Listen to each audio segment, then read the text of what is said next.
It is now the Republicans' turn to take the national stage. This week, the spotlight turns to the Republican National Convention, where President Donald Trump and Vice President Mike Pence will be officially nominated for the GOP ticket. Tracy Potts has the latest from Washington, D.C., including a look at today's speakers.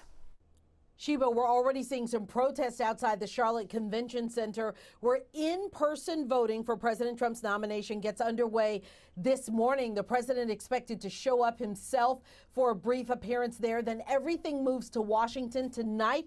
We'll hear from his son, Donald Trump Jr. Tomorrow, Melania Trump. On Wednesday, the vice president speaks from Fort McHenry near Baltimore, and then the president wraps everything up on Thursday. Organizers say the focus will be telling the American story.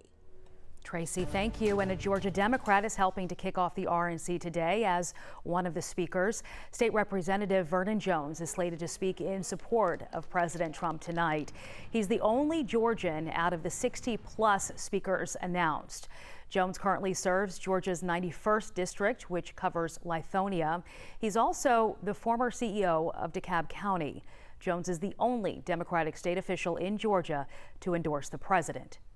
Donald J. Trump has been probably one of the best friends in the African-American community in terms of getting things done for them than any president going back to the Nixon years. For the past 60 years, the Democratic Party's been telling us they're going to do this for us and do that for us, but when they get elected, they throw us off the bus. I'm tired of the Democratic Party taking the black vote for granted. I'm tired of Joe Biden just thinking because we're black, we're supposed to vote for him.